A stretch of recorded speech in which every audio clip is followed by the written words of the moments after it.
सिर्फ 10 सेकंड में एक्सेल में किसी की भी एज ईयर्स में, मंथ्स में और डेज में निकाल सकते हैं। कैसे? चलिए देखते हैं। यहाँ मेरे पास कुछ एम्प्लॉयज की डेट ऑफ बर्थ दी हुई है और मुझे उनकी एज निकालनी है। सबसे पहले एज को ईयर्स में निकालते हैं। इसके लिए मैं इक्वल टू लगाकर डेटेड इफ फॉर्मूला स्टार्ट करूंगा। फिर डेट ऑफ बर्थ वाली सेल को सेलेक्ट करूंगा। इसके बाद कॉमा लगाकर टुडे फंक्शन स्टार्ट करूंगा और अब ब्रैकेट क्लोज करूंगा।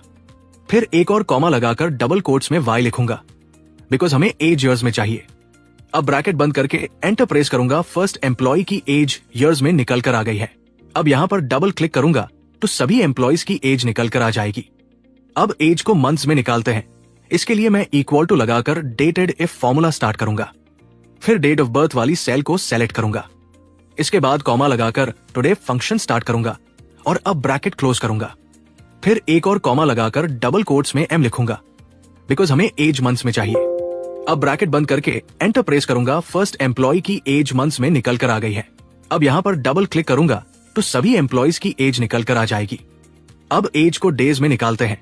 इसके लिए मैं इक्वल टू लगाकर डेटेड इफ फॉर्मूला स्टार्ट करूंगा। फिर डेट ऑफ बर्थ वाली सेल को सेलेक्ट करूंगा।